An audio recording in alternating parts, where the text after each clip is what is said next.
22 April 2025 Pahalgam आतंकवादी आक्रमण घटना को पाखापाखि गोटे वर्ष बीती यार भितर अनेक जीवन मध्य जाइए घटना सारा विश्व को स्तब्ध करथिला अनेक जीवन मध्य जाइथिला आ कटकर रंजित भोल जे कि देउलसाईर तांको परिवार से घटना समय थिले एवं जो आतंकवादी आक्रमण घटना निश्चिंत मृत्यु मुखरू पूरा परिवार बंची जाइथिले आम सहित अछंती रंजित भोल एवं तांको पत्नी अछंती आमे तांको सहित आलोचना करिबा से समयर घटना केमिति थिला एवं से लोमहर्षणकारी घटना को सारा विश्व मध्य निंदा करथिला एवं पाखापाखि 26 जनकर जीवन मध्य जाइथिला आमे कथा बा रंजित भोल अछंती आम सहित एवं तांको पत्नी मध्य अछंती धर्मपत्नी जे कि एई घटना रे गुरुतर भावे आहत होइतिले एवं काश्मीर मेडिकल ले मध्य से भर्ती हेतिले एबे मध्य से घटना को भूली पारि नांती पाखापाखि गोटे वर्ष हो जाइछि आमे आलोचना करिबा सर प्रथमे तो आपण कहतु आपण केमती अछंती सुस्थ अछंती। हाँ मु प्राय सुस्थ अच्छी मो ना रंजित कुमार भोल कटक देउलसाई मठसाई रोड रे घर आउ मो सहधर्मिणी शशि कुमारी नायक से अत्यंत भाव कौन दुर्घटना रे सम्मुखीन हुई बहुत कष्ट अनुभव करते बाम हाथ और रिस्ट आउ डाहाण गोड़र गंठी पाखु तांकर स्क्राच होता आउ सेठी आमको नहींकरी तार अनंतनाग गवर्नमेंट हॉस्पिटल रे जदियो इमिडिएट स्टेप नहीं सोल्जर माने सेठी एक्सरे करी प्लास्टर करथिले आउ सेठी पुओ बहु आमे ये घटना घटिबार समय रे पुओ बहु को आग विदा कर देथिलु तळुकु कना तांकर बयस कम सेमानकर भविष्यत अछि आम कथा कौन हम भगवान विचार करेंगे देखी तांको विदा कर देथिलु किंतु वर्षा हो सेमाने मध्य कौनसी माने आघात पाइछंती बाटरे आउ किंतु मो सहधर्मिणी जे शशि नायक से अत्यंत भाव आघात पाइथिले एवं गोड़ हाथ भांगी जाइथिला एठिकी आसवाटा आमको कष्टकर व्यापार होता आम प्रथमे 2 दिन जे ट्रेन टिकेट प्लेन टिकेट पाइलु ना काश्मीर टू अच्छा काश्मीर टू आम टिकेट पाई जणिकिया 7,500 पड़ूला हैदराबाद को किंतु आमको दबाक पड़ा 22,500 जणिकिया 4 जन को आमको 90,000 टंका खर्च करी पुओ पचारा तेणु आम से 90,000 टंका दे हैदराबाद पलि आसलु 25 तारिख रे 25 तारिख आसला 26 रे आम आसी कटक रे पहुँचलु आउ आमर सबू व्यवस्था होता कौन व्हील चेयर आटाच करूँ ना आनी ही था हाथ गोटे हाथ बाम हाथ डाण गोड़ बहुत कष्ट अनुभव से घटना संपर्क में पचार चाहिए से घटना तो आप निश्चिंत भाव केवल जीवन में भूली पारे पूरा घटना से घटना को आम आउ थे जानवा चाहिए प्रकृति में से घटना केमी घटीगला से घटना अत्यंत मर्मस्पर्शी हृदयस्पर्शी आउ अत्यंत मर्माहत हो पड़े से शुणिले जे आमे आमको से दिन जीवार थला 8:45 रे कौटू श्रीनगर टू एठिकी अनंतनाग जाई पहलगाम जीवा कथा आमर ड्राइवर जे थला साकिब से कहला सर मोर टे काम अच्छी 9टा बेलू जीवा से 9टा कही तार से 10टा बाजिगला आम बाहर ये श्रीनगर रू 10:15 हो गला आम जा पहुँचला बेलू बाटरे अनंतनाग पास करी पहलगाम गला बेलू 12:30 होता सी आमको कहला जे आउ होटेल को जीवानी सबू जिनिस थाउ गाड़ी रे मु घोड़ा ठीक कर दउची 4टा आउ आपण जातु बोरी कना 3टा स्पॉट उपरे आपण बुली पारिबेनी अंधार हे जिवो आमे सबू 3टा जाक स्पॉट बुलिला परे होटेल को जीवा आमर थिला प्रोग्राम कोन से दिन मंगलवार थला 22/4/2025 मंगलवार थला आमे मंगलवार बुधवार 2 दिन सेठी कटै थांतु गुरुवार दिन आसिकरी डाल लेक रे डंगारे रही रोसई फसई खाईकरी सेठी रही था शुक्रवार एटा बुलाबुली मार्केटिंग करी शनिवार फेरी था आमर किंतु से मंगलवार दिन एभली घटना घटिला वर्षा हो जाइए अच्छा आमे आमे जाई पहुँचीचु जो स्पॉट रे फील्ड मझे पहुँचु 2टा बाजी जाइए आमको से घोड़ावाला कही आज्ञा 3टा स्पॉट अच्छी बुली हेनी आपड़ ठीक 2:30 बेले बाहर बाहर को किंतु इन दी मीन टाइम जो गोटे गुली फुटिला से पुओ अनुमान कला जे किसी है बोधे सोल्जर किसी असुविधा होते सेकेंड ब्लैंक फायरिंगटा शुणिला कहला किसी गड़बड़ हो गला तेणु आम नुटी जावा आम से पहलगाम जो मिनी स्विट्जरलैंड बोली कहते बैसरण भैली तार मझीरे थिलु पड़िया मझीरे लकिली ସେଠି କାଶ୍ମୀରର ଜଣେ ମୁସଲିମ ସିଏ କାଶ୍ମୀରୀ ଡ୍ରେସ୍ ପିନ୍ଧେଇକିରି ଫଟୋ ଫଟୋ ଉଠେଇକିରି ବିକ୍ରି କରୁଥିଲା। ଆମେ ସେଇ ଆଲେଣାର ପଛପଟେ ରହିଗଲୁ। ସେତେବେଳକୁ ସେମାନେ ଗୁଳି ବର୍ଷଣ କରି ଚାଲିଲେ। ଆମେ ସ୍ପଟ୍ରେ ଦେଖୁଛୁ ଯେ ଗୋଟିଏ ଗୋଟିଏ ଲୋକ ଟଳି ପଡ଼ୁଛନ୍ତି। ଆଉ ସେତେବେଳକୁ ଆମେ ଯେମିତି ଛେଳିକି ମାରିଲେ ଆଉ ଗୋଟେ ଛେଳି ଠିଆ ହେଇଥାଏ ଯେମିତି ଥରେ ବିକଳି ହିଁ ବୋବାଏ, ଆମେ ସେତେବେଳେ ସେଇ ବିକଳ ଅବସ୍ଥାରେ ଥିଲୁ। ଆଉ ସେଇଟା ମାନେ ଆମ ହାର୍ଟ ବିଟିନ୍ ବଢ଼ି ଯାଇଥିଲା। ଆମେ ଚିନ୍ତା କରୁଥିଲୁ ଯେ ପ୍ରଭୁ, ମୁଁ ଡାକୁଥିଲି ହରହର ମହାଦେବ, ପୁଅ ବି ଡାକୁଥିଲା ହନୁମାନଙ୍କୁ। ଆମେ ସେଇ ସମୟରେ ଥିଲା ଭିତରେ ଆମଠାରୁ ଅଳ୍ପ କିଛି ଦୂରରେ ମାନେ 10 ଫୁଟରୁ 5 ଫୁଟ ଭିତରେ 3ଟା ଫ୍ୟାମିଲି ରହିଥିଲେ। ତାଙ୍କୁ ପୁଅ କହିଲା ଯେ ପଳେଇ ଆସନ୍ତୁ ଆମ ପାଖକୁ, ସେ ଆଲେଣା ପଛପଟକୁ। ସିଏ ନ ଆସିବାରୁ ସେ 3 ଜଣ ଯାକ ଚାଲିଗଲେ। ସେଥିରେ ଚତୁର୍ଥ ନମ୍ବରରେ ପୁଅ ଥିଲା। କିନ୍ତୁ ପୁଅ କ'ଣ କରିଛି, ଆଣ୍ଠୁ ପକେଇକିରି ସେତେବେଳେ ପଳେଇ ଆସିଛି ଆମ ପାଖକୁ, ଆଲେଣା ପାଖକୁ। ସେ ଲକିଲି ସେଭ୍ଡ ହେଇଗଲା। ସେ 3 ଜଣ କିନ୍ତୁ ଆମ ସ୍ପଟ୍ରେ ଚାଲିଗଲେ। ଆଉ ଲାଷ୍ଟକୁ ଯାହାକୁ ମାରିଲେ ସେ ଜଣେ ଅତି ପତଳା ଇଏ, ତା ନାଁ ଜିବ୍ରାନ୍ ବୋଲି ପଛରେ ଶୁଣୁଛୁ, ସେ ମରିଯାଇଛି ବୋଲି ଶୁଣିଲୁ। କିନ୍ତୁ କେତେ ଦୂର how far it is true I don't know. ଯେ ସିଏ କହୁଛି ସେତେବେଳେ ମାରିଲା ବେଳେ, ବୁଲା ତୁମର ମୋଦି ଶାହକୁ କୌନ ବଚାଏଗା ଆପକୋ, ଏ କଥାଟା ଆମେ ସ୍ପଷ୍ଟ ଶୁଣୁଛୁ।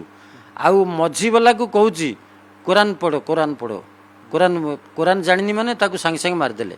ତେଣୁ ଏହି ସମୟରେ ଯେତେବେଳେ ସେ ଯେଉଁ ଆଲେଣା ତଳେ ମୁଁ ଶୋଇକିରି ରହିଥିଲି, ଗୋଟେ ବଡ଼ ଖଡ଼ିକା ମୁଠା ଥିଲା, ମୁଁ ତାକୁ ମୁଣ୍ଡରେ ଦେଇ ଦେଇଛି। ଆଉ 3ଟା ସ୍ୱେଟର ଟାଣି ଆଣିଛି ଛାତିରେ ଦେଇ ଦେଇଛି। କାହିଁକି ନା ସେ ଯେଉଁ AK-47 ରାଇଫଲ ଧରିଛନ୍ତି, ସେ ମୁଣ୍ଡକୁ ଆଉ ଛାତିକି ଆଟାକ୍ କରୁଛନ୍ତି, ମାରୁଛନ୍ତି ଗୋଟିଏ ଗୁଳିକରେ ସଫା। ତେଣୁ ଯେତେବେଳେ ସେ ଦୌଡ଼ିଲା ମାରି ସାରିକିରି ଆମ ପାଖରୁ ଲାଷ୍ଟକୁ, ମୁଁ ସେତେବେଳେ କହିଲି ପୁଅ ବୋଉଙ୍କୁ କହିଲି ତମେ ଆଗ ପଳେଇ ଯାଅ, ଆମେ ପଛରେ ଯାଉଛୁ, ଯାହା ହେବ ଦେଖିବା।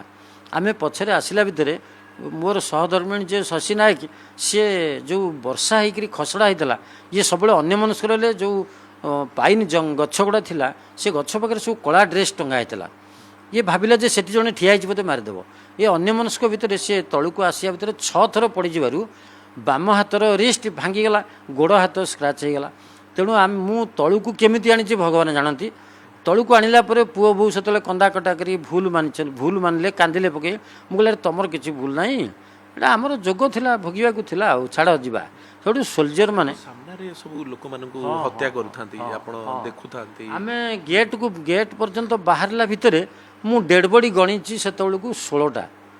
ଆଉ ମୋତେ ପଚାରିଲେ ଯେତେବେଳେ ଅନନ୍ତନାଗ ଗମେଶ୍ୱର ହସ୍ପିଟାଲକୁ ନେଲେ, ସେଠି ଆମ ପାଖରେ ଜାମ୍ମୁ କାଶ୍ମୀରର ହେଲ୍ଥ ସେକ୍ରେଟାରୀ, ସେଠି CDMO, ଆଉ ସବୁ ବିଭିନ୍ନ ଯେଉଁ ଆମର ଯେଉଁ ସ୍ୱେଚ୍ଛାସେବୀ ସଂଗଠନ ସମସ୍ତେ ପଚାରୁଛନ୍ତି କ'ଣ ଖାଇଛ। ସେସବୁ ବିଭିନ୍ନ ଖାଇବା, ସେ ମୁସଲମାନ ହେଲେ ମଧ୍ୟ ତାଙ୍କର ହୃଦୟ ଅଛି କାଶ୍ମୀରର ମୁସଲମାନଙ୍କର।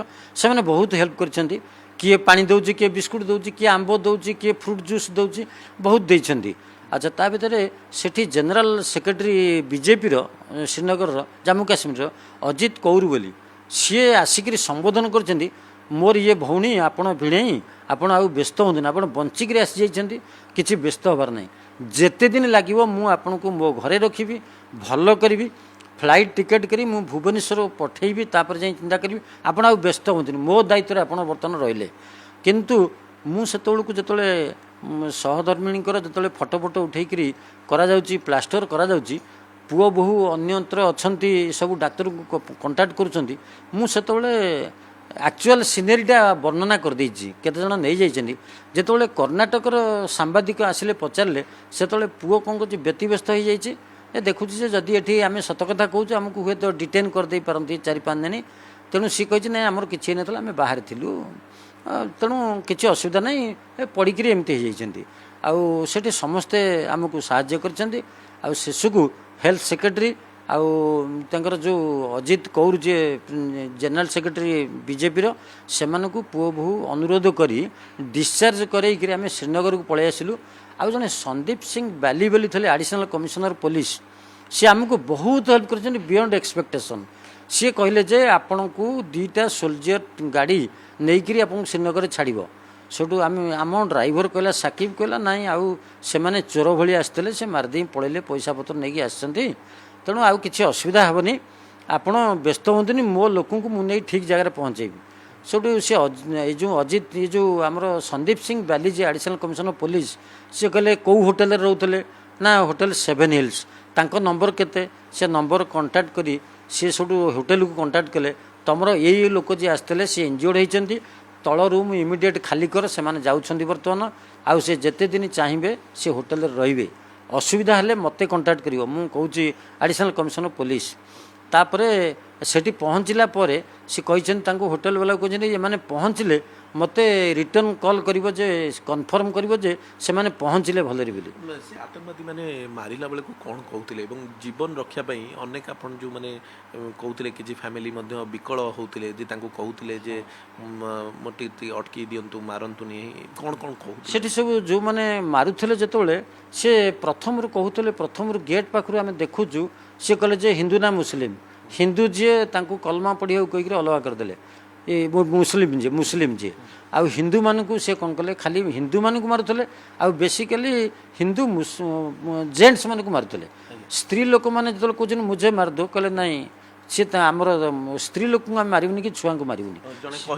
हाँ हाँ कहते सी कहते जे नाई आम माने हिंदी रे कहते मोर टिके हिंदी भल हुए नहीं से जो महिला कथा कहते आप से महिला जनक स्वामी को मारला बेले कौन हाँ सी जो आम पाखे जो लास्ट को जहाँ को मारे सी महिला जनक सी बोधे पंजाब बोधे लोक भावुची कि यूपी तांको कहते जो स्वामी की मारिदेले स्त्री कहचे मते मारदियो बोली सी कहले ना आम स्त्री लोक कि छुआ को मारूनी सी हिंदी रे कहते कहीकि मारिदेकरी दौड़िला दौड़िला मुझे कन्फर्म हेली ये मैंने पैसा पत्र नहीं आसछन्ति तेणु ये मैंने आउ किछि करिबेनी पळेले तेणु पुओ बोहू को मुझे इंडिकेशन देली जे तमे बाहरी पळै जाओ आग तळकू आमे पछरे जीवु बोले आउ सर पाखापाखि गोटे वर्ष हो गलानी गोटे वर्ष आसंता काली की हम गोटे वर्ष 22 एप्रिल हो ये घटना आपण जीवन में केबे भूली परिबेनी ना एटा भूली हेबनी एटा जेतोले मने पड़ुची माने शरीर मध्य गोटे शिहरण खेली जाउची जे आमे फिल्म शूटिंग देखिचु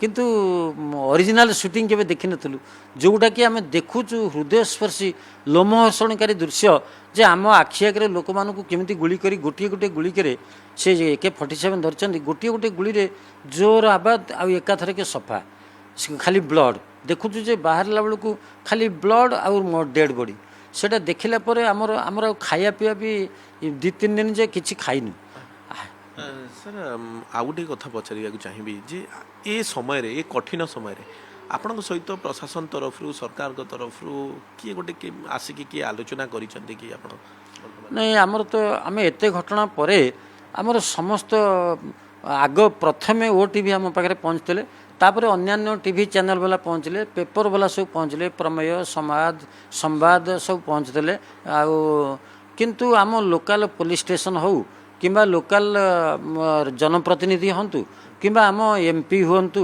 किंबा राज्य सरकार तरफ कई हूँ सी कहीं ये पर्यंत वर्षे पूर्व कहीं आसी ना टे समवेदना भी जनइले से आम अत्यंत दुखित ओडिशा शासन में आमको टे दुख लगे युटाक बहुत दुख लगी शुणुले आम सहित आलोचना करुले से घटना संपर्क में आलोचना करुले सबुठार विडंबनार विषय जहाँकि गोटे वर्ष है किंतु प्रशासन तरफ सरकार तरफ एवं स्थानीय लोक प्रतिनिधि टे देखा करने को आसी ना दुख समय टे आश्वासना देना मैडम मुझे आपको जानवा चाहिए आपण केमती अच्छा प्रथम कहतु आपन तो निजे आहत होते एवं टे सुस्थ अच्छा आप पाखापाखि गोटे वर्ष है आपण बर्तमान केमती अच्छा सुस्थ कौन मु तो माने गोड़टा ठीक नहीं हाथ तो सेमती बंका रहिला पुणी एगेन आउ थरे भी प्लास्टर है हाथ गोड़ सब है किंतु बहुत कष्ट भोगिली 8 मास खंड बहुत कष्ट भोगी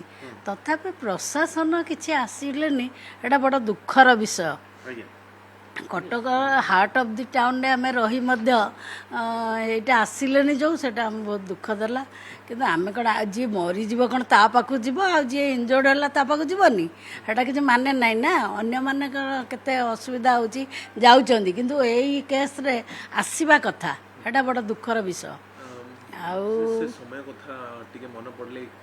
समय कथा मन पड़े माने बहुत कष्टदायक मु भी बहुत कष्ट पाई जो माने मरी जाइछंती तांको घर लोक आहुरी कष्ट पाउथिबे एपर्यंत किंतु मोर तो गोड़ भी चालुनी मो रास्ता भी चली पारुनी एपर्यंत गाड़ी रे जहाँ जीवा आसिया करुच्ची ठिया हो पार नथली एबे टिके कमी तथापि चली पारुनी रास्ता रे हेटा बड़ दुखर विषय ହାତ ସେମିତି ବଙ୍କା ରହିଲା ଆଉ କିଛି କାମ ବିଶେଷ କରି ହେଉନି। ସେ କହୁଥିଲେ ଅପରେସନ୍, ମୁଁ ମନା କଲି।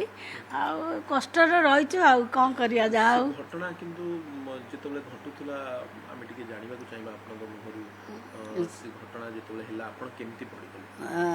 ସେଇ ଘଟଣା ତ ସେଇଠି ଉପରେ ଯେଉଁ ହେଲା 600 କିଲୋମିଟର ଉପରେ, ସେଇ ଲୋକ ତ ସେଇଠି ଆସିଲା ବେଳକୁ ଆମେ ତ ଦୌଡ଼ା ଦୌଡ଼ି ହେଇକି ଆଇଲା ବେଳକୁ ସେଇଠି ପଡ଼ିଗଲି। ଆଉ ସେଇଠି ପଡ଼ିଗଲା ପରେ ମୋର ହାତଟା ପୁରା ପାପୁଲିଟା ବୁଲିଗଲା ଆଉ ଗୋଡ଼ଟା ଭାଙ୍ଗିଲା। ଆଉ ସେଇଠୁ ବହୁତ କଷ୍ଟରେ ତଳକୁ ଆସିଲି, ହସ୍ପିଟାଲ ଗଲି, ସବୁ ପ୍ଲାଷ୍ଟର ହେଲା, ସବୁ ହେଲା। ବହୁତ କଷ୍ଟ ଲାଗିଲା, ବହୁତ କଷ୍ଟ ପାଇଛି ମୁଁ। ଏମିତି ଭାବିନଥିଲି ଯେ ଗୋଟେ ବୁଲିବାକୁ ଯାଇକି ଏଇଭଳିଆ କଷ୍ଟ ପାଇବି, ମୁଁ ସେଇଟା କେବେ ଜୀବନରେ ଭାବିନଥିଲି। ଆଉ ସେଇଟା ଏବେ ଭୁଲି ହେବନି। ସାଙ୍ଗସାଥି ମହଲ ଯେତେ ଯିଏ ଯୁଆଡ଼େ ସାହି ପଡ଼ିଶା ସମସ୍ତେ ଆସିଛନ୍ତି ଦେଖିବା ପାଇଁ। ଏଇଟା ଟିଭିରୁ ଦେଖିକି ମଧ୍ୟ କହୁଛନ୍ତି, ଏବେ ବି କହୁଛନ୍ତି ସେ କାଶ୍ମୀର ଭାଉଜ ନାଁଟା ରହିଯାଇଛି, କାଶ୍ମୀର ଭାଉଜ। ଆଉ ଆପଣ କେବେ ବୁଲିବାକୁ କାଶ୍ମୀର ଯିବେ ନାହିଁ? ଆଉ କାଶ୍ମୀର କ'ଣ, ଆଉ କେଉଁଠିକି ବି ଯିବାକୁ ସାହସ ପାଉନି, ଭୟ ପଶିଯାଇଛି, ସେ ଭୟଟା ବାହାରୁନି। ଆଉ ଏମିତି ହେଇକି କଷ୍ଟରେ ରହିଛି। ଆଉ ସାର୍ ଆପଣ ଆଉ କ'ଣ କହିବାକୁ ଚାହୁଁଥିଲେ? ହଁ, ମୁଁ ଦେଖୁଛି ଯେ ଯେତେବେଳେ କାଶ୍ମୀରର ଯେହେତୁ 370 ଧାରା ଆଉ 35 ଏଇଟା ଉଠେଇ ଦେଲେ ନରେନ୍ଦ୍ର ମୋଦିଙ୍କର ଗୋଟେ ବାହାଦୁରୀ, ସେତେବେଳେ ପାକିସ୍ତାନର ଯେଉଁ ମୁସଲମାନ ମାନେ ସେ ବହୁତ ଆଗ୍ରିଭ୍ଡ ଥିଲେ। ଯେହେତୁ ତୁମେ ସ୍ପଟକୁ ଛାଡ଼ୁଛ ଲୋକଙ୍କୁ, ବାଇଶରଣ ଭ୍ୟାଲି ଏତେ 6000 ଫୁଟ ଉଚ୍ଚରେ, ସୋଲଜିୟର ଅନେକ ଅଛନ୍ତି ତଳେ, ମାନେ ଡିଫେନ୍ସ ଗାଡ଼ି ସୋଲଜିୟର ଭରି ହଜାର ହଜାର ସଂଖ୍ୟାରେ। ହଁ, ସୁରକ୍ଷା ବ୍ୟବସ୍ଥା ବିଲକୁଲ ନାହିଁ। ଜଣେ ମାନେ ସାଧାରଣ ସିକ୍ୟୁରିଟି ଜଣେ ଗୋଟେ ବାଡ଼ି ଖଣ୍ଡିଏ ଧରି ଠିଆ ହେଇଥିଲା, ତାକୁ ଆଗ ମାରିଦେଲେ। 20-21 ବର୍ଷର ପିଲା, ସେଟା ଅତ୍ୟନ୍ତ ଦୁଃଖଦାୟକ। ସେ କେତେ ଟଙ୍କା, ହଁ, ସୁରକ୍ଷିତ ବ୍ୟବସ୍ଥାଟା ଆଉ ଟିକେ ହେବା କଥା। ଆଉ ସେ ଯେଉଁ ଘଟଣା ଯେଉଁଭଳିଆ ହେଇଛି, ସେ ଦିନଟାକୁ ମନେ ରଖିବା ପାଇଁ ତାକୁ ନିହାତି ଭାରତ ସରକାରଙ୍କ ତରଫରୁ, ଓଡ଼ିଶା ସରକାରଙ୍କ ତରଫରୁ ତାକୁ ଗୋଟେ କଳା ଦିବସ ରୂପେ ପାଳନ କରିବା ଉଚିତ।